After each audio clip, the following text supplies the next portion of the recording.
गांव के किनारे एक पुराना घर था जहां भीमलाल अपने बेटे यश, बहू राधा और अपनी पुरानी यादों के साथ रहते थे। भीमलाल ने अपनी पूरी जिंदगी अपने बेटे के लिए खपा दी थी। दिन रात मेहनत करके उसे पढ़ाया, उसकी हर जरूरत पूरी की, उसकी छोटी छोटी खुशियों के लिए खुद की इच्छाओं को मार दिया। लेकिन वक्त के साथ सब कुछ बदल गया। आज सुबह का ही समय था जब घर में बहू राधा की तेज आवाज गूंजी। हम अब और यहाँ नहीं रह सकते। ये कोई जिंदगी है? न सुख सुविधा, न आराम, और सबसे बड़ी बात, हर समय तुम्हारे पिता का बोझ सर पर। तुम ठीक कह रही हो राधा, मेरा भी दम घुटने लगा है अब इस घर में। चलो हम शहर चलते हैं, वहां आराम की जिंदगी जिएंगे। भीमलाल ने बेटे की ओर देखा, आंखों में उम्मीद थी। बेटा, अगर कुछ कमी हो तो मुझसे कहो, मैं अपनी पूरी कोशिश करूंगा। पर यूं घर छोड़कर मत जाओ बेटा, इस बुजुर्ग बाप को अकेला मत छोड़ो। पिताजी, हमें अपनी जिंदगी अपने हिसाब से जीनी है। हम शहर जा रहे हैं, वहां बेहतर जिंदगी मिलेगी। इतना कहकर यश और राधा अपना सामान उठाकर दरवाजे की ओर बढ़े। भीमलाल दौड़कर उनके पीछे गया। बेटा, यह घर तुम्हारा ही है, मैं कहां जाऊंगा? कम से कम कभी कभी मिलने तो आ जाया करना। अब यहां लौटने का कोई सवाल ही नहीं, हमें अपनी जिंदगी खुद बनानी है। यश एक बार रुका, शायद दिल के किसी कोने में कुछ बचा था, लेकिन राधा के खींचने पर उसने खुद को समेट लिया और दरवाजे से बाहर निकल गया। भीमलाल देर तक दरवाजे पर खड़ा रहा, धुंधली आंखों से दूर जाते बेटे को देखता रहा। मन में एक टीस थी, जिस बेटे के लिए अपनी पूरी जिंदगी समर्पित कर दी, वहीं आज पराया हो गया।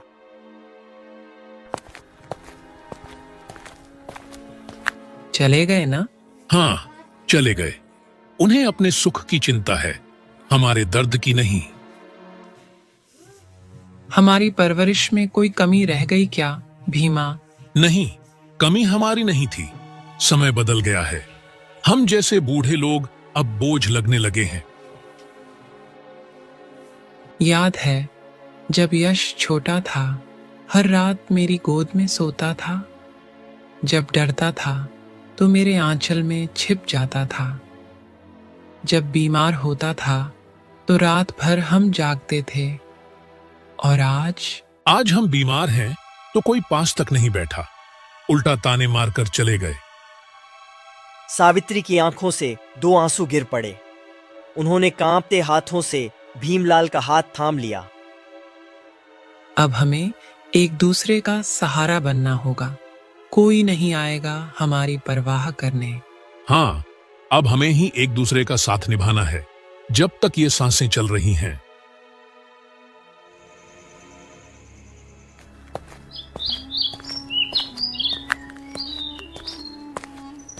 सुबह का समय। आंगन में भीमलाल चुपचाप बैठे हैं। अंदर से सावित्री की खांसी की आवाज आ रही है। इतने में पड़ोसी सुनीता आती है। अरे काकी, ये क्या हाल बना लिया है आपने? कल से देख रही हूँ आपके घर का चूल्हा तक नहीं जला। कुछ खाया भी है कि नहीं? सुनीता, अब खाने का मन ही कहाँ करता है। बेटा चला गया, उसके बिना कुछ अच्छा नहीं लगता। इतना कहते ही सावित्री की आंखों से आंसू गिरने लगते हैं। काकी, हिम्मत रखो, बेटे के बिना जिंदगी खत्म नहीं होती। आपको खुद को संभालना होगा। देखो, काका भी तो अकेले पड़ गए हैं। अगर आप ही टूट जाओगी तो उनका सहारा कौन बनेगा? माँ बाप के लिए सबसे बड़ा सहारा उनका बेटा होता है। सुनीता, हमने कितने सपने देखे थे कि बुढ़ापे में यश हमारा सहारा बनेगा, पर उसने तो हमें अकेला छोड़ दिया। अब तो बस यही डर लगता है कि कहीं हमारी जिंदगी यूं ही बेटे की राह देखते देखते न बीत जाए।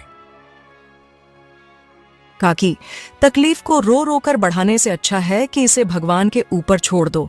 शायद एक दिन यश को अपनी गलती का एहसास हो जाए और वो वापस आ जाए। तब तक आपको हिम्मत रखनी होगी।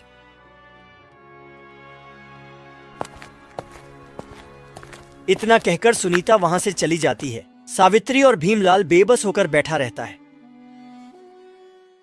इधर एक छोटा किराए का कमरा। राधा परेशान दिख रही है, जबकि यश सोच में डूबा हुआ है। अचानक राधा हाथ झाड़कर बैठ जाती है।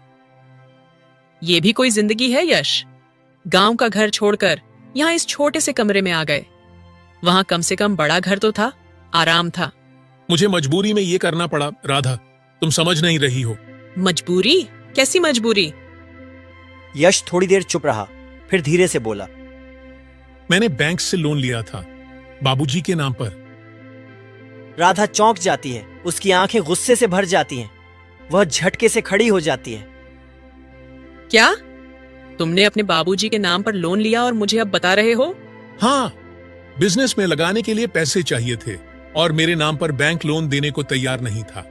बाबूजी के नाम पर आसानी से मिल गया। सोचा था कि जल्दी चुका दूंगा, लेकिन वाह, बहुत चालाकी वाला काम किया यश। अपने बाप के नाम पर कर्ज लिया और अब उन्हें अकेला छोड़कर भाग आए। कभी सोचा कि बैंक पैसे न चुकाने पर क्या करेगा?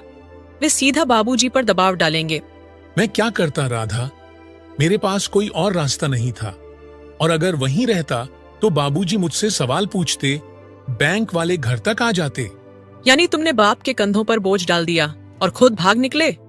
कमाल करते हो यश। अब अगर बैंक वाले गांव गए तो तुम्हारे बाबूजी को कितना अपमान झेलना पड़ेगा, सोचा भी है? यश सिर पकड़कर बैठ जाता है। उसे भी अब अपनी गलती का एहसास होने लगता है, लेकिन अब बहुत देर हो चुकी थी। उधर गांव में भीमलाल इस मुसीबत से अनजान अपने बेटे की राह देख रहा था। आधी रात का समय। गांव में भीमलाल का घर अंधेरे में डूबा हुआ था। हल्की हवा चल रही थी। अंदर खाट पर सावित्री करवटें बदल रही थी। नींद नहीं आ रही। भीमलाल चुपचाप दरवाजे के पास बैठे थे। चंद्रमा की फीकी रोशनी उनके झुके हुए चेहरे पर पड़ रही है। अब तक सोए नहीं भीमा? नींद तो बहुत सालों पहले ही छूट गई थी सावित्री। बस आदत से मजबूर हूं। रात भर आंखें बंद कर लेता हूं ताकि लोग कहें कि बूढ़ा सो रहा है। मैं सोच रही थी, यश क्या सच में कभी लौटेगा?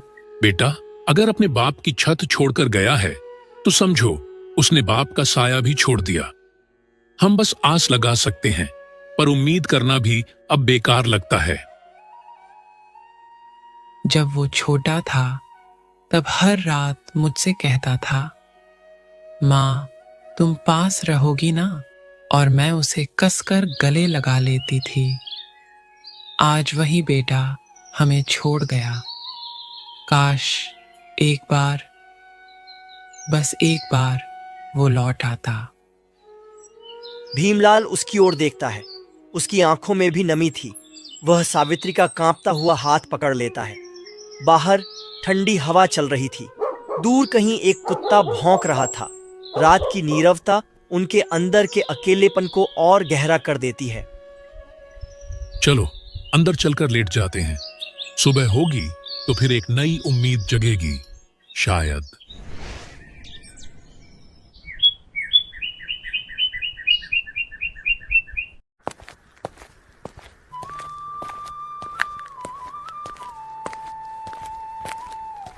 भीमलाल काका, आपके नाम एक चिट्ठी आई है।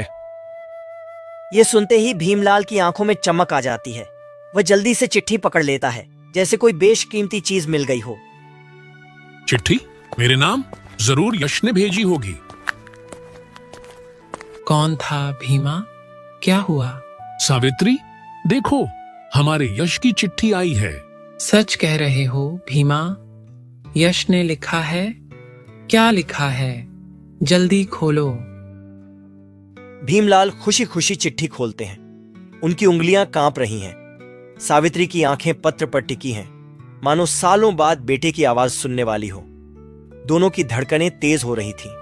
उनकी सूनी आंखों में उम्मीद की चमक लौट आती है। क्या हुआ भीमा? पढ़ क्यों नहीं रहे? मुझे ठीक से पढ़ना नहीं आता सावित्री। तो फिर किसी से पढ़वा लो भीमा। जल्दी जाओ, देखो यश ने क्या लिखा है। भीमलाल सिर हिलाता है और जल्दी से चिट्ठी उठाकर घर से बाहर निकलता है। गांव की गलियों से होकर वह सीधा स्कूल मास्टर रमेश के घर पहुंचता है, जो पढ़ा लिखा आदमी था। दरवाजे पर खड़े होकर हांफते हुए आवाज लगाता है, मास्टर जी, ओ मास्टर जी। अरे भीमलाल काका, इस वक्त सब ठीक तो है? मास्टर जी, मेरे बेटे यश की चिट्ठी आई है, पढ़कर सुनाइए। देखो उसने क्या लिखा है। मास्टर रमेश चिट्ठी लेकर खोलते हैं और पढ़ना शुरू करते हैं। जैसे जैसे उनकी नजरें पत्र पर दौड़ती, उनके चेहरे के हाव भाव बदलने लगते हैं। उनका उत्साह ठंडा पड़ जाता है। क्या हुआ मास्टर जी, चुप क्यों हो गए? पढ़िए ना। मास्टर जी धीरे धीरे सिर उठाते हैं। उनकी आंखों में अफसोस झलकता है। वह गहरी सांस लेते हैं और फिर भारी आवाज में पढ़ते हैं, सम्माननीय भीमलाल जी, आपके नाम से लिया गया 1 लाख रुपए का बैंक ऋण अब तक नहीं चुकाया गया है। यदि 15 दिनों के भीतर राशि नहीं चुकाई गई तो कानूनी कार्यवाही की जाएगी और आपकी संपत्ति जब्त की जा सकती है। भीमलाल की आंखें फटी की फटी रह गई। उसके हाथ से चिट्ठी गिर जाती है। वह लड़खड़ा जाता है, जैसे किसी ने उसके पैरों तले जमीन खींच ली हो। बैंक कर्ज? पर मैंने तो कोई कर्ज नहीं लिया। मास्टर रमेश गंभीर होकर उसे देखते हैं। उनके पास कोई जवाब नहीं होता। तो इसलिए यश घर छोड़कर चला गया। उसने मेरे नाम पर कर्जा लिया था और हमें बिना बताए भाग गया। वह वहीं जमीन पर बैठ जाता है, जैसे उसकी दुनिया ही उजड़ गई हो। उधर घर में सावित्री बेसब्री से भीमलाल के लौटने का इंतजार कर रही थी, ये सोचते हुए कि शायद कोई खुशखबरी आई होगी। लेकिन उसे क्या पता कि जो खबर आने वाली है वह उनकी बची खुची उम्मीद भी छीन लेगी। आ गए भीमा, क्या लिखा था यश ने?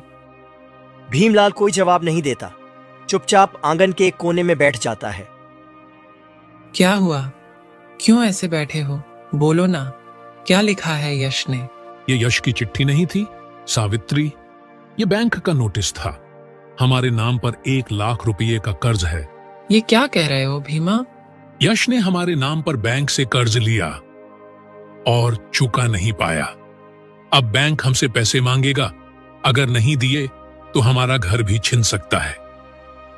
सावित्री का दिल जैसे बैठ जाता है। उसकी आंखों से लगातार आंसू गिरने लगते हैं। हमने कभी किसी से 1 पैसा उधार नहीं लिया भीमा, फिर आज ये दिन देखना पड़ा। हमारा अपना ही बेटा हमें इस हालत में छोड़ गया। लेकिन फिर भी भीमा, मेरा दिल नहीं मानता कि यश ने हमें धोखा दिया होगा। वो मजबूर होगा, तभी ऐसा किया होगा। भीमलाल दर्द भरी मुस्कान के साथ सिर हिलाता है। उसकी आंखों में अब भी बेटे के लिए प्यार बाकी थी। हाँ सावित्री, चाहे कुछ भी हो जाए, वो हमारा ही खून है। गलती की है, लेकिन हम उस पर गुस्सा नहीं कर सकते। अगर कभी वापस आए तो मैं उसे कुछ नहीं कहूंगा, बस गले लगा लूंगा। रात का समय। भीमलाल खाट पर बैठा छत की ओर देख रहा है। पास में सावित्री चुपचाप बैठी है। उसकी आंखें सूखी पर चेहरा दुख से भारी। कुछ देर तक दोनों के बीच गहरी खामोशी बनी रहती है। फिर सावित्री धीरे से बोलती है, नींद नहीं आ रही भीमा? कैसे आएगी सावित्री? जब मन ही बेचैन हो तो आंखें कैसे बंद हों? अब क्या करेंगे भीमा? बैंक वाले तो 15 दिन का वक्त दे रहे हैं। अगर पैसे न दिए तो हमारा घर भी चला जाएगा। एक ही रास्ता बचा है सावित्री, हमें अपना खेत बेचना होगा। अपना खेत? वही खेत जिसे हमने खून पसीने से सींचा, जिससे हमारी रोजी रोटी चलती है। हाँ सावित्री, पर कोई और रास्ता नहीं। अगर खेत नहीं बेचा तो बैंक वाले हमारे सिर से छत भी छीन लेंगे। फिर हम कहां जाएंगे? सावित्री की आंखों में आंसू भर आते हैं। भीमलाल के लिए यह सब देखना कठिन हो रहा था, लेकिन वह जानता था कि कोई और चारा नहीं। मैं जानता हूं सावित्री, ये खेत हमारे लिए सब कुछ था, पर यश के लिए, अपने बेटे के लिए हमें ये करना होगा। आखिर वो मेरा बेटा है, मैं उसे मुसीबत में कैसे छोड़ दूं? ठीक है भीमा, अगर यही सही है तो कर लो। यश हमारा ही बेटा है, हम उसके लिए इतना तो कर ही सकते हैं। सुबह का समय था। भीमलाल हरनाम सिंह के घर की तरफ जा रहे हैं।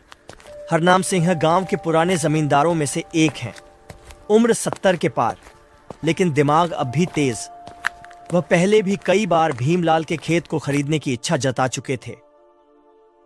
अरे भीमलाल, इस सुबह सुबह कैसे आना हुआ? सब ठीक तो है? हरनाम, आप हमेशा से मेरे खेत को खरीदना चाहते थे ना? अब मैं उसे बेचने के लिए तैयार हूं। आखिर बेचने पर आ ही गए भीमलाल। क्या बात है, कोई मजबूरी? भीमलाल गहरी सांस लेता है, लेकिन कुछ नहीं बोलता। हरनाम सिंह को समझते देर नहीं लगती कि बात पैसों की है। वह कुछ पल सोचने का नाटक करते हैं, फिर धीरे से बोलते हैं। देख भीमलाल, वैसे तो तेरा खेत 1 लाख से ऊपर का है, लेकिन तुझे तो फौरन पैसे चाहिए, है ना? मैं तुझे 80,000 दे सकता हूं, अभी और इसी वक्त। लेना हो तो बोल, वरना रहने दे। भीमलाल के चेहरे पर दर्द साफ दिखता है। वह जानता है कि यह खेत उससे कम कीमत में छीना जा रहा है, लेकिन मजबूरी उसे मजबूर कर रही थी। ठीक है, दे दो पैसे। सही फैसला लिया भीमलाल। और हां, आज से खेत मेरे हुआ, कागजी काम कल करा लेंगे। अब चिंता छोड़ दे। भीमलाल बिना कुछ बोले सिर झुकाए वहां से पैसे लेकर चला जाता है। बेच दिया भीमा? हाँ सावित्री, बेच दिया। आखिर वो मेरा बेटा है, मैं उसे मुश्किल में कैसे छोड़ देता। उसी रात, आधी रात का समय, बाहर तेज हवा चल रही थी। पूरा गांव गहरी नींद में डूबा हुआ था, लेकिन भीमलाल और सावित्री के घर में एक साया हलचल मचा रहा। एक चोर जो पहले से घर पर नजर रखे हुए था, दबे पांव अंदर आता है। अंधेरे में उसकी आंखें चमक रही थीं। वह जल्दी से कोने में रखी अलमारी की तरफ बढ़ता है, जहां भीमलाल ने खेत बेचकर लाए हुए पैसे रखे थे। सावधानी से उसने अलमारी खोली, पैसे निकाले और बिना कोई आवाज किए भाग गया। अगली सुबह सूरज की हल्की रोशनी आंगन में फैल रही थी। भीमलाल जल्दी उठता है और जैसे ही अलमारी खोलता है, उसके पैरों तले जमीन खिसक जाती है। नोटों की गड्डी गायब थी। हे भगवान, ये क्या हो गया? मेरे सारे पैसे। क्या हुआ भीमा? इतने परेशान क्यों दिख रहे हो? कुछ नहीं सावित्री, बस ऐसे ही कुछ सोच रहा था। मैं सोच रही थी कल ही बैंक जाकर पैसे जमा कर देते हैं, ताकि कोई और चिंता न रहे। जितनी जल्दी कर्ज उतर जाए उतना अच्छा। हाँ, देखता हूं। अभी कुछ दिन रुक जाते हैं, शायद कोई और उपाय निकल आए। उपाय? पर भीमा, हमने तो खेत भी इसीलिए बेचा था ना, अब और किस बात का इंतजार? भीमलाल मन ही मन सोचता है, अब क्या करूं? पैसे नहीं बचे, बैंक का कर्ज सिर पर है, और सावित्री को सच बताना मतलब उसे तोड़ देना। अब कोई चमत्कार ही हमें बचा सकता है। इधर यश और राधा बहुत परेशान थे। उन्हें अपनी गलती का एहसास हो रहा था। यश, हमने बहुत बड़ी गलती कर दी। हमें अपने घर से कभी नहीं जाना चाहिए था। हम किस मुसीबत से भागने की कोशिश कर रहे थे। बाबूजी हमेशा हमारी मदद के लिए खड़े रहते, और हमने क्या किया? उन्हीं को ताने मारकर छोड़ दिया। यश की आंखों में दर्द छलकने लगा। मुझे भी समझ आ रहा है राधा, बाबूजी ने हमें हमेशा सहारा दिया, लेकिन मैंने उनके भरोसे को तोड़ दिया। मैंने सिर्फ अपने बारे में सोचा, और अब देखो क्या हाल हो गया हमारा। मुझे उनकी बहुत याद आ रही है राधा। बाबूजी की वो शांत लेकिन समझदार बातें, माँ का वो प्यार, वो सुबह सुबह हमें प्यार से जगाना, खाने के लिए बार बार पूछना। हमने कितना गलत किया। यश, चलो वापस चलते हैं। हमें उनसे माफी मांगनी चाहिए। हमें अब और देर नहीं करनी चाहिए। राधा, मैं बाबूजी के पास वापस जाना तो चाहता हूँ, लेकिन यह कर्ज बैंक से लिए गए 1 लाख रुपए का क्या करूं? अगर मैं ऐसे ही लौट गया तो बाबूजी पर फिर से बोझ आ जाएगा। मैं पहले ही उनका इतना नुकसान कर चुका हूं और अब उनके पास तो पैसे भी नहीं होंगे। यश, अगर यही चिंता तुम्हें रोक रही है तो इसका हल है मेरे पास। क्या भला तुम्हारे पास कैसा हाल है? मैंने कुछ पैसे बचा कर रखे थे, ज्यादा नहीं है, लेकिन कुछ मदद जरूर कर सकते हैं। और मेरे पास मेरे गहने भी हैं। मैं उन्हें बेच दूंगी ताकि बैंक का कर्ज चुका सको। लेकिन राधा, ये तुम्हारे गहने हैं, तुम्हारी माँ ने दिए थे। मैं इन्हें बेचकर तुम्हारा हक नहीं छीन सकता। यश, गहने सिर्फ दिखावे के लिए होते हैं, लेकिन माँ बाप का प्यार अमूल्य होता है। मैं उन गहनों का क्या करूंगी अगर मेरे अपने ही दुखी हों? ये गहने मुझे खुशियां नहीं देंगे, लेकिन अगर इससे तुम्हारा कर्ज उतर सकता है तो यही मेरी असली दौलत है। तुमने हमेशा मुझसे ज्यादा समझदारी दिखाई है राधा। अगर तुम मेरे साथ हो तो मैं हर मुश्किल का सामना कर सकता हूँ। राधा हल्का सा मुस्कुराती है, लेकिन उसकी आंखों में भी आंसू झलक रहे थे। ठीक है, मैं पहले बैंक जाऊंगा, कर्ज चुकाऊंगा और फिर अपने बाबूजी और माँ के पास वापस लौटूंगा, इस बार हमेशा के लिए।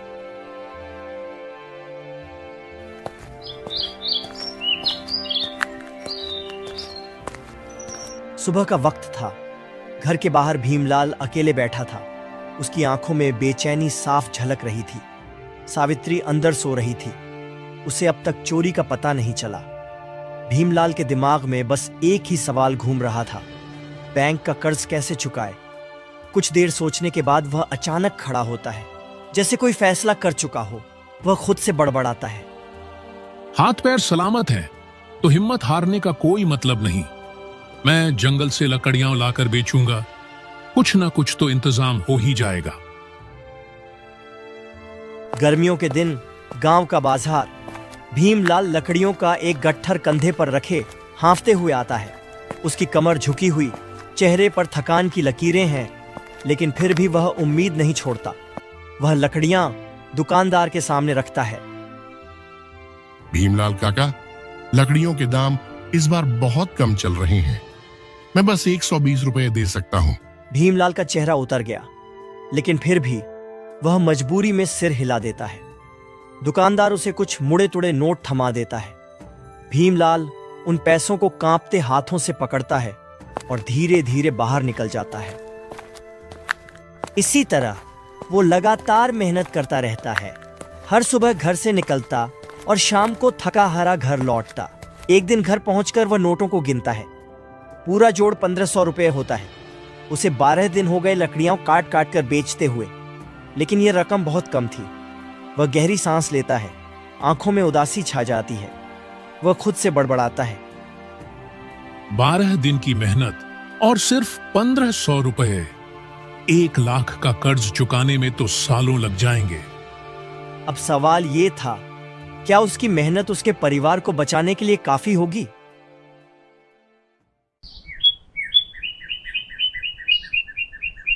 सुबह का समय, हल्की ठंडक चल रही थी, लेकिन भीमलाल के माथे पर पसीना छलक रहा था। पिछली रात वह ठीक से सो नहीं पाया था।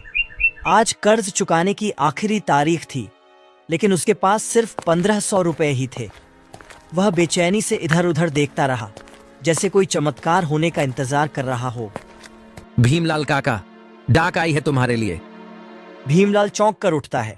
उसकी धड़कन तेज हो जाती है। पिछली बार जब पोस्टमैन आया था तो बैंक का नोटिस आया था, और इस बार 2 चिट्ठियां आई हैं काका, शायद कोई खुशखबरी हो। यह सुनकर भीमलाल का दिल और जोर से धड़कने लगा। वह कांपते हाथों से चिट्ठियां लेता है।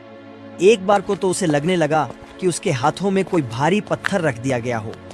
पोस्टमैन चला जाता है, लेकिन भीमलाल वहीं खड़ा रहता है, चिट्ठियां हाथ में थामे हुए। अंदर से सावित्री की आवाज आती है, कौन था भीमा? क्या हुआ? हे भगवान, अब क्या लिखा होगा इसमें? कहीं बैंक वाले घर ना छीन लें। अब क्या करूं?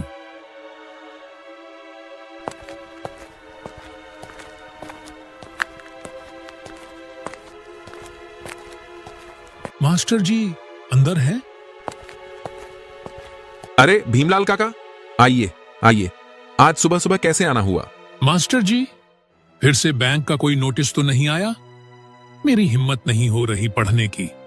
आप ही पढ़कर बता दीजिए। मास्टर जी पहली चिट्ठी खोलता है और उसके चेहरे पर हल्की मुस्कान आ जाती है। भीमलाल बेचैनी से उनके चेहरे की ओर देख रहा था। भीमलाल काका, ये तो खुशखबरी है। इसमें लिखा है कि आपका बैंक का कर्ज पूरा चुका दिया गया है। अब आप पर कोई बकाया नहीं है। क्या? मगर ये कैसे हो सकता है? मास्टर जी दूसरी चिट्ठी खोलते हैं और पढ़ते ही उनकी मुस्कान और चौड़ी हो जाती है। वह खुशी से भीमलाल की तरफ देखते हैं। इसका जवाब इस दूसरी चिट्ठी में है। काका, ये यश ने भेजी है। उसने राधा के गहने बेचकर पूरा कर्ज चुका दिया और सबसे बड़ी बात, वो अगले हफ्ते घर वापस आ रहा है। यह सुनते ही भीमलाल जैसे पत्थर की मूर्ति बन गया। कुछ पल के लिए वह कुछ समझ ही नहीं पाया। उसकी आंखों में आंसू आ गए, लेकिन इस बार ये आंसू दुख के नहीं बल्कि खुशी के थे। उसकी जुबान से बस एक ही शब्द निकला, यश, मेरा बेटा वापस आ रहा है। मास्टर जी सिर हिलाया। भीमलाल की आंखों से आंसू बहने लगे। वह जल्दी से बाहर निकलता है। मन में सिर्फ एक ही ख्याल, सावित्री को यह खुशखबरी सुनानी है। भीमा, क्या हुआ? ऐसे भागते हुए क्यों आए हो? नहीं सावित्री, इस बार खुशखबरी है।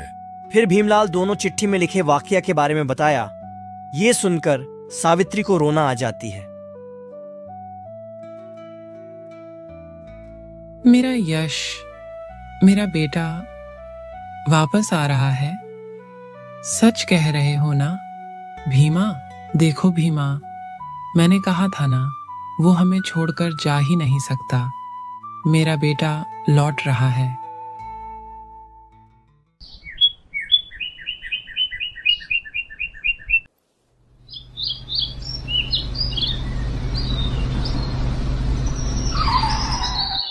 एक हफ्ते बाद सुबह का समय, घर के आंगन में सावित्री और भीमलाल बेसब्री से दरवाजे की ओर देख रहे थे।